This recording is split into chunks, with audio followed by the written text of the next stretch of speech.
I'm Danica Lorer, and this is Lit Happens, your celebration of the literary arts here in Saskatchewan.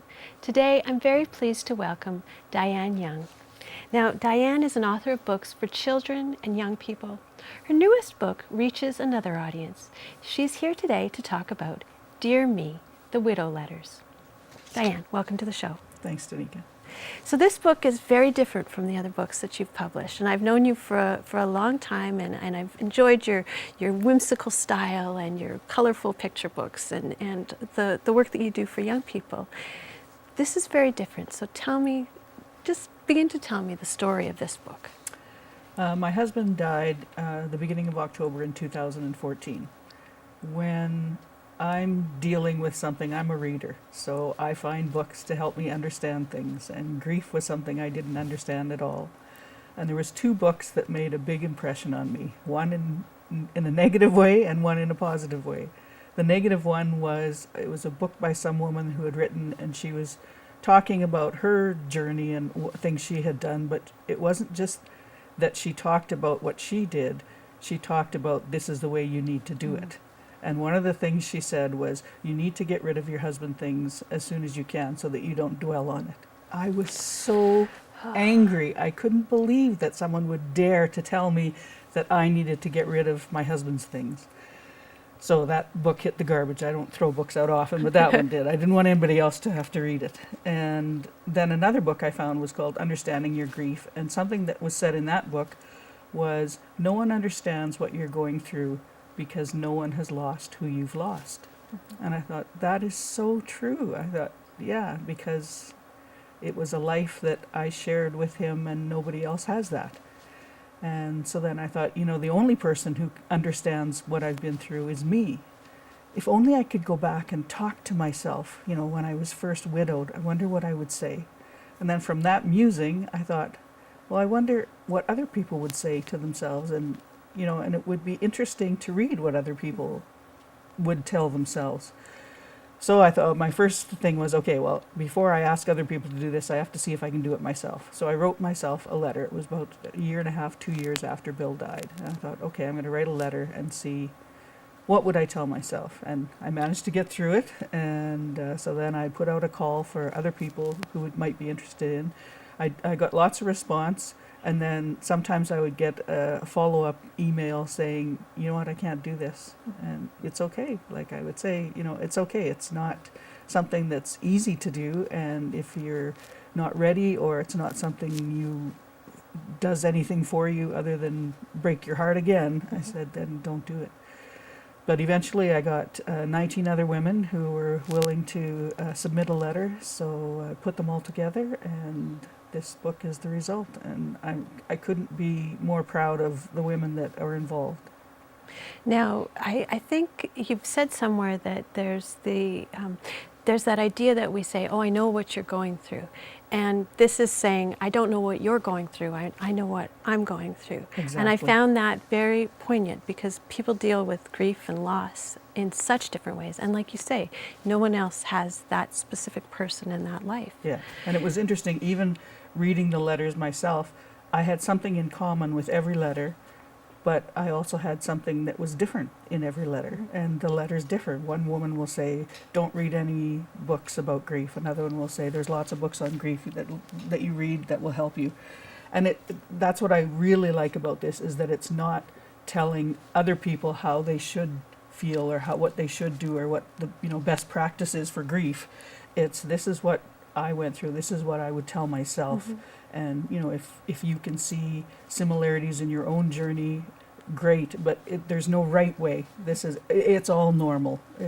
There's no right way, there's no wrong way.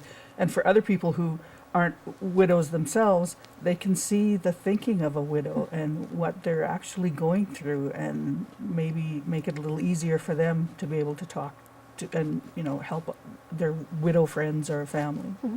Yeah, because we all celebrate, we all suffer, we celebrate the lives of others, but we also, we go through different types of loss, and so it probably is suitable for anyone who suffers Absolutely. Grief and loss. Now, when you first were going through that time of grief, did you begin by writing, or was there a space where you couldn't write? No, I couldn't. And I've never been a journaler, so it wasn't something that I would naturally do, and I couldn't write anything at all for quite a long time. I had said it was like I learned a new language, and the only language I could speak was grief, and that was my world for a while. Well, and no one else speaks the grief language with you. No. So how lonely that would be. Yeah. Now, when you think about, or when you remember these other women, these 19 other women, are they recent widows? Are there many years from the time that they've lost their husband? It varies. I was really happy that I got a variety of widows who were, well, not happy that they're widows, that's for sure, but pleased that there are widows who were widowed young, who were widowed in later years, that their husbands died from illness, from accident, from different. Their partners died in different ways. The time that it's been since their partner passed varies as well. So there's a lot of different. I mean, that plays into what you would tell yourself, how long ago it's been that your partner has gone. So would you like to read us a little bit of your I letter? will. I'll read the beginning of my own letter. Dear me, you had no idea that heartache could be such a literal thing, did you? Sometimes the pain is so intense it takes your breath away. I know. And your eyes never seem to stop leaking. It's okay. Gasp, sob, cry, feel. Feel sad, feel angry, feel betrayed, feel it all. None of it is wrong. There is no right way to grieve. There is only your way. Will it get better? Eventually, but not for a long time. And though in time your heart will not feel like it is seizing up in your chest, it will never feel the same. It will always feel like a part of it is missing, because it is. Bill's life and love was adhered to your heart, and having it yanked away leaves a scar. Thank you. Now, were there things that surprised you in the letters of the other women as they wrote to you? It was surprising that there was similarities and differences in every single letter, and it was interesting to see that. And it was interesting to see that a woman in her 80s could experience some of the same things that a woman in her 20s did, and and yet of course there were differences as well. But I was just so impressed with the courage of these women to write these letters and be willing to put them out there, and and hopefully, if it helps somebody else, great.